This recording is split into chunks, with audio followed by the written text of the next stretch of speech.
इस वीडियो में हम जैन धर्म के बारे में जानेंगे। जैन धर्म की स्थापना किसने की, जैन धर्म के तीर्थंकरों के बारे में और महावीर स्वामी के बारे में हम जानेंगे।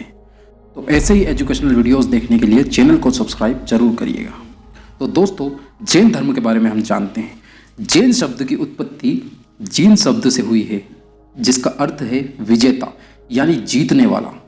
जीन परंपरा का अर्थ है जिन द्वारा प्रवर्तित दर्शन, और जिन के अनुयायियों को ही जैन कहा जाता है। जैन धर्म में 24 तीर्थंकर रहे हैं और यही तीर्थंकर जैन धर्म के प्रवर्तक कहलाते हैं। इन 24 तीर्थंकरों के नाम ऋषभदेव, अजीतनाथ, संभवनाथ, अभिनंदन, सुमतिनाथ, पद्म प्रभु, सुपार्श्वनाथ, चंदा प्रभु, सुविधिनाथ, शीतलनाथ, श्रेयांसनाथ, वासुपूज्य, विमलनाथ, अनंतनाथ, धर्मनाथ, शांतिनाथ, कुंथुनाथ, अरनाथ, मल्लीनाथ, मुनिसुव्रत, नामीनाथ, अरिष्टनेमी, पार्श्वनाथ और 24वें महावीर स्वामी। इन 24 तीर्थंकरों में ऋषभदेव प्रथम तीर्थंकर थे, जिन्हें जैन धर्म का संस्थापक कहा जाता है।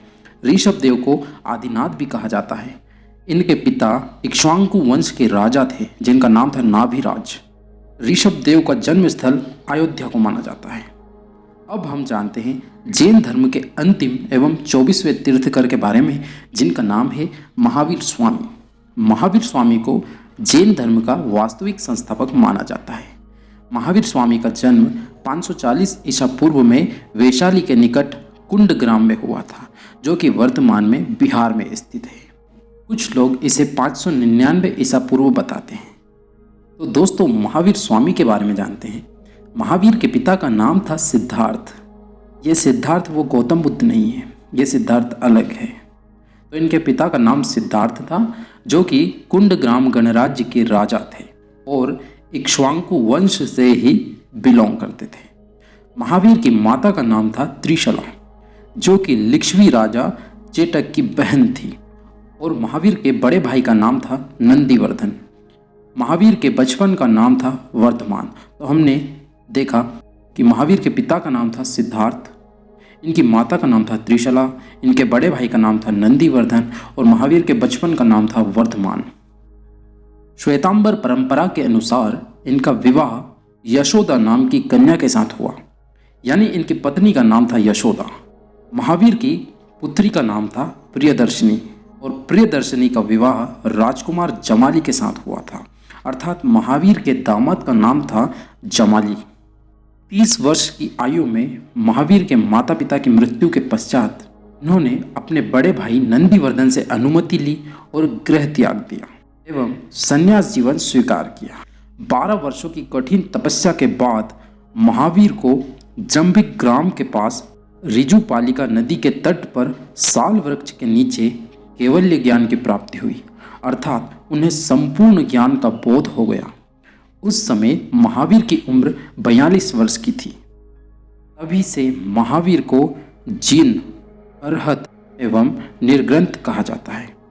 महावीर ने अपना पहला उपदेश राजगृह के समीप विपुलांचल पहाड़ी पर वाराकर नदी के किनारे दिया था। इन्होंने अपना उपदेश प्राकृत भाषा में दिया।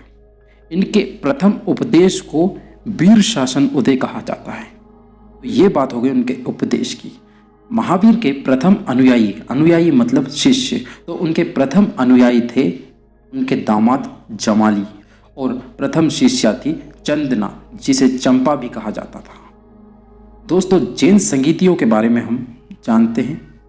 तो पहली जैन संगीति 300 ईसा पूर्व हुई थी पाटलिपुत्र में, और प्रथम जैन संगीति के अध्यक्ष थे स्थूलभद्र, और उस समय चंद्रगुप्त मौर्य का शासनकाल चल रहा था। दूसरी संगीति 512 ईस्वी में वल्लभी गुजरात में हुई, जिसके अध्यक्ष थे क्षमा श्रवण, और उस समय भानुगुप्त का शासन चल रहा था। जैन धर्म के त्रिरत्न, नंबर 1 सम्यक दर्शन, नंबर 2 सम्यक ज्ञान, नंबर 3 सम्यक आचरण। इन त्रिरत्नों के अनुशीलन में 5 महाव्रतों का पालन अनिवार्य है, और वो 5 महाव्रत है अहिंसा, सत्य, अस्तेय, अपरिग्रह और ब्रह्मचर्य। जैन धर्म में ईश्वर की मान्यता नहीं है, परंतु आत्मा की मान्यता है। जैन धर्म को मानने वाले राजा कौन कौन से थे? तो इन राजा को देखते हैं। उदयन, चंद्रगुप्त मौर्य, कलिंग नरेश खारवेल, राष्ट्रकूट के राजा अमोघवर्ष और चंदेल शासक, ये सभी जैन धर्म को मानने वाले राजा थे। खजुराहो में जैन मंदिरों का निर्माण चंदेल शासकों द्वारा किया गया है। एग्जाम में ये क्वेश्चन आता है कि खजुराहो में जैन मंदिरों का निर्माण किसने करवाया था? तो चंदेल शासकों ने करवाया था।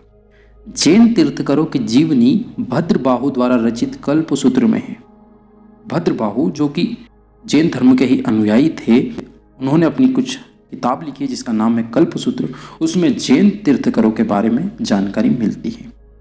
तो दोस्तों 468 ईसा पूर्व में बिहार के पावापुरी में 72 वर्ष की आयु में महावीर को निर्वाण की प्राप्ति हुई, अर्थात उन्हें मोक्ष की प्राप्ति हुई। चंद्रगुप्त मौर्य के शासनकाल के समय जैन परंपरा बताती है कि आचार्य भद्रबाहु जो कि चंद्रगुप्त मौर्य के गुरु थे, उन्होंने 12 वर्षों तक भीषण अकाल की भविष्यवाणी की थी और अपने शिष्यों के साथ कर्नाटक चले गए।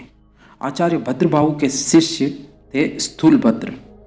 वह उस समय कुछ अनुयायियों के साथ मगध में ही रहे।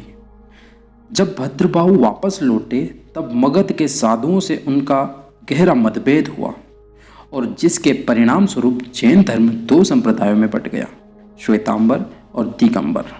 श्वेतांबर वे थे जो स्थूलभद्र के शिष्य थे और दिगंबर भद्रबाहु के शिष्य थे। तो दोस्तों हमने इस वीडियो में जैन धर्म के बारे में जाना। ऐसे ही एजुकेशनल वीडियोस देखने के लिए चैनल को सब्सक्राइब करना ना भूलें। धन्यवाद।